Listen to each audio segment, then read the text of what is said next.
Hello. Okay, I thought I would recite, is that the right word?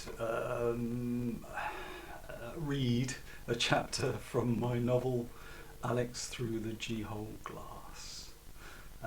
This is chapter 6 and he's only just gone through the G-Hole glass. He's just got himself to a hospital.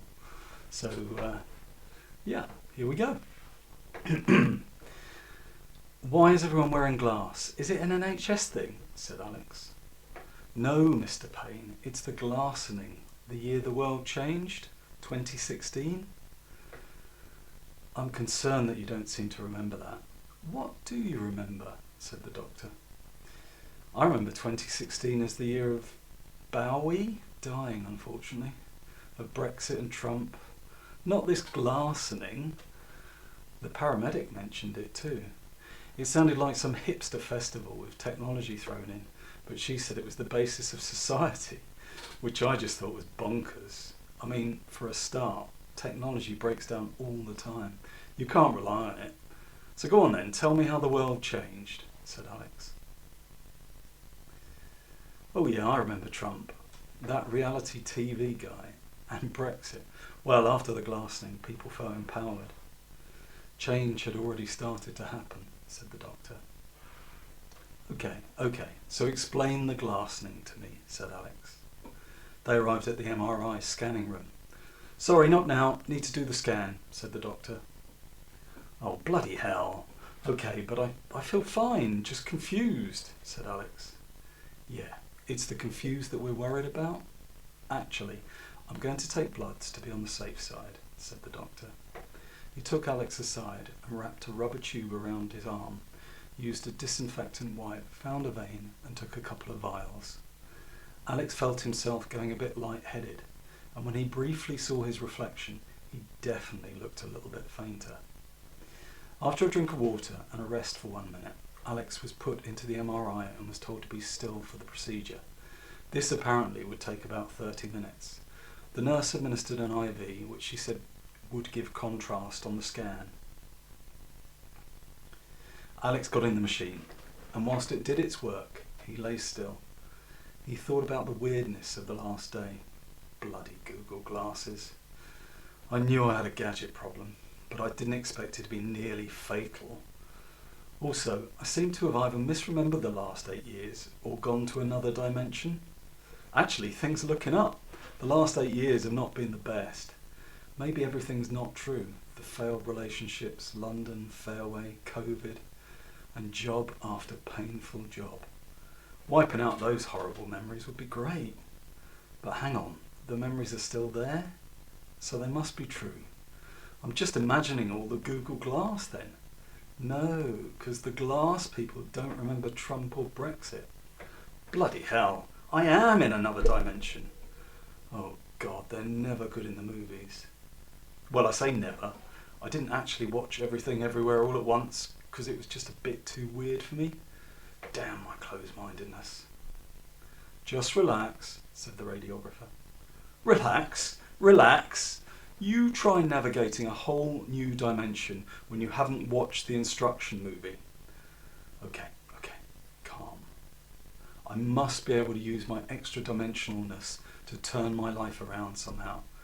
Buy Bitcoin, bet on against OpenAI, or at least tell Marvel not to make the She-Hulk series. Yeah, like they'll listen. Whatever way, last time I buy a gadget off of eBay from a user called Totally Legit 234, even if he did have 5,000 stars. Almost there. Just 2 more minutes, said the radiographer. Hang on, maybe I have just suffered a severe shock and my brain is scrambled. And it will all be okay. Please be that. Please be that. And that's it, done. You can move now, Mr. Payne. But just let me press the conveyor belt button first to get you out, said the radiographer. Alex couldn't help but think of the Generation game. Brucey. No, that's a lie. It's not Brucey. It's bloody Ray Grayson. Asking whatever you can remember you win. A blender, a cuddly toy. Alex Payne's memory? He was going to vocalise this, but then he realised that the radiographer, who was around 30, wouldn't have a clue what he was talking about, and he would probably have to go in for another scan due to being confused, or just due to the fact that he remembers 70 Saturday night TV better than the last 8 years. Isla Sinclair, though. Alex saw the radiographer, but there was also the doctor from earlier on, plus some guys in black suits that screamed Secret Service agent. Probably here to nick me for interrupting Agent Lark in the course of his inquiries. Damn you, Lark, you narc. So are they going to probe me, Guantanamo me, or just dissect me? Bloody Google grass, more like. No permanent damage. In fact, no damage at all, said the doctor, sounding disappointed. I need to do that again. No permanent damage. In fact, no damage at all, said the doctor, sounding disappointed. Has your memory returned? I still don't really know what the glassing was, if that's what you mean, said Alex. Okay, well, I can only assume you have some amnesia. Hopefully temporary, said the doctor. Alex glanced at the menacing Secret Serviceman. Yes, it must be that, said Alex. One of the two agents approached, the taller one. Ginger hair, must have been around 6'3", towering over Alex's 5'10". He had an excellent upright posture, and you could just tell the sneer was his favourite expression of all time. We need to confiscate your G-holes for testing because discharges are something we have to investigate. We'll issue you another pair, said the Secret Service man, complete with Ivy League American accent. G-holes? Oh yeah, my glasses. Sorry, who are you? Said Alex. We're with the UGG, a Department of the Peacekeeping Executive, and we need to look at your G-holes to ensure peace is kept. I am Agent Hinton. Here is a receipt for your G-holes. Could you tell me what happened, Mr. Payne? Said Hinton. Well, I just got the package through the post, tapped the glasses, and they discharged. And I seem to have amnesia. That or I come from another dimension, said Alex. Well, if it's another dimension, we are going to have to lock you up and probe you, said Hinton with a totally straight face. Yeah, it must be amnesia, said Alex. I thought so. Don't leave town, Mr. Payne. We may need to talk to you further, in the interests of peacekeeping, of course, said Hinton. In the interest of peacekeeping? How does taking my glasses keep the peace? Also, what exactly is the UGG? Some menacing global Stasi who wear woolly boots, said Alex. The UGG, Mr. Payne, is the United Global Governments. It's like a religion, you know. And the reason for us taking your G-holes is classified. Okay, said Alex. Alex wasn't going to push this. Not brave at the best of times. He did not want to mess with some UN UGG dude. The Secret Service man handed him the glasses, very much like his pair, except sleeker and no Google markings, UGG markings instead. This pair is already set up with video and voice. Like all G-holes, the data it saves is yours and yours only, 100% secure. If you wish to earn off these, it is possible, said Hinton. What if I refuse to wear them, said Alex. Well, it's hard to function with no footage or data, but you have the right to refuse. Relax, we are peacekeepers, not monsters, Mr. Payne, said Hinton. Eh? What? Why? Said Alex. The doc will brief you. We need to be elsewhere. Be careful, Mr. Payne, said Hinton. And then he and his silent colleague walked off. Alex, they're totally right. It is very hard to function without footage. It's the basis of two-factor authentication and rotating security questions, said the doctor. I know what two-factor is, but rotating security questions, said Alex.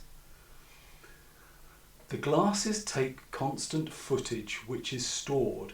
Then, when you need to access something, you'll be tested on where you were at a solitary time of your choosing. That time and place is a marker. When you say need to access your bank account, one of your markers from the past week will be used to confirm you are who you say you are. Nobody else knows the marker times or places, and those markers are only accessible using your image and voice, and then you need to describe the marker environment. If it matches when and where you were, all good. If not, no luck, said the doctor. But hang on, what if someone guesses my marker and has my image and voice and the glasses, said Alex. You need more than your image. You need a live V-chain number and your image, said the doctor. V-chain, said Alex. I am not a techie, but V-chain assigns unique numbers to frames taken by your G-holes in real time. You allow access to these frames and numbers.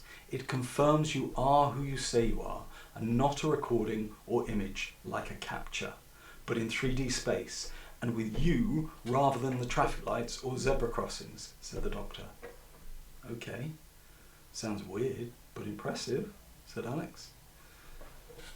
Yeah, designed by the original G-holes, or the G-holy, as some call them now.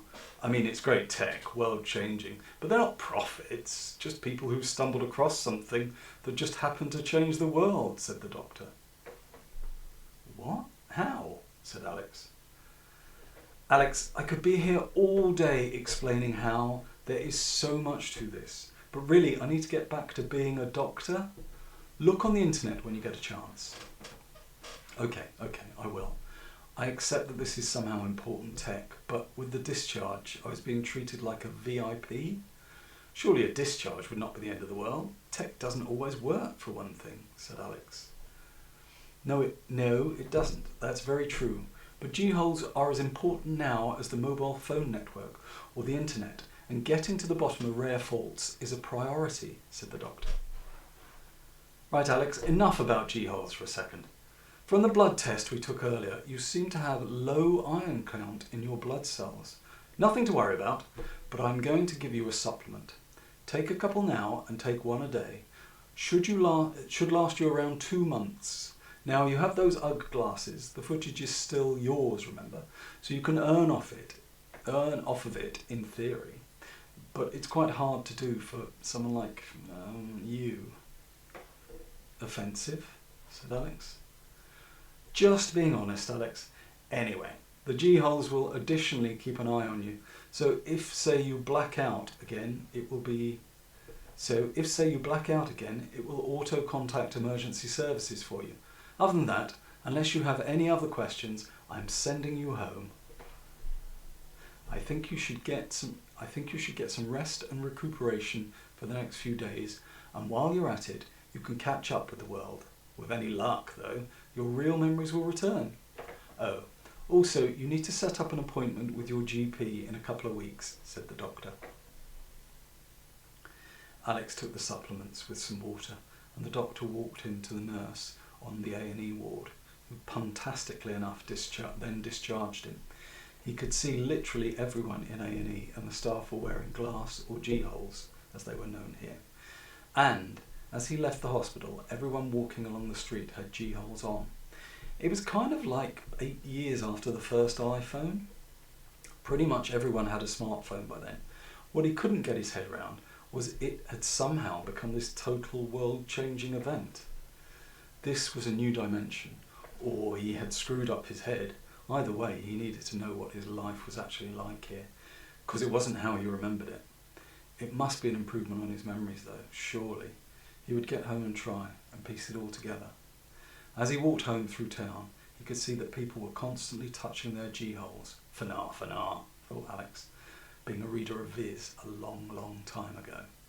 Sometimes these G-hole wearers would have a look on their face of a tedious task completed, but at others people were watching and laughing, and others there was relief.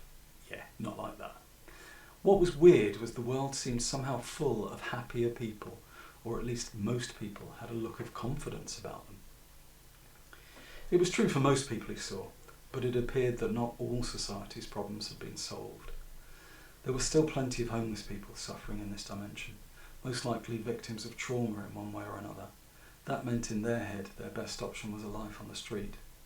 Alex understood. He himself had felt like the world had got to him so much that he slept rough.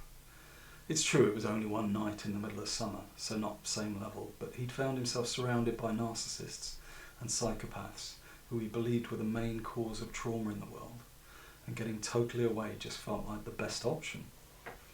He'd read that 5% of the population were supposed to have narcissistic personality disorder. It always felt to him more like there were 5% half-decent people and 95% narcissists.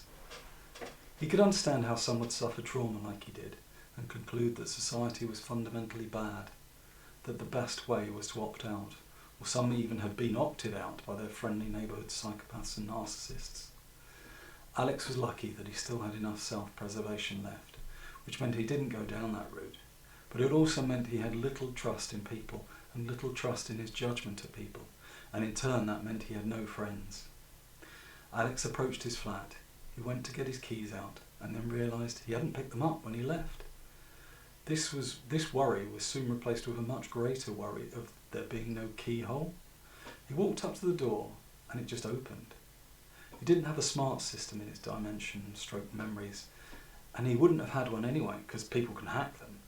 Here he has one. Maybe this version of him is an even bigger idiot than him, but then so is everybody here. Surely this G-hole world was a hacker's paradise. End of chapter 6.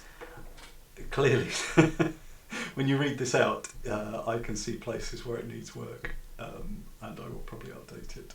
But anyway, that's chapter 6. I hope you enjoyed it.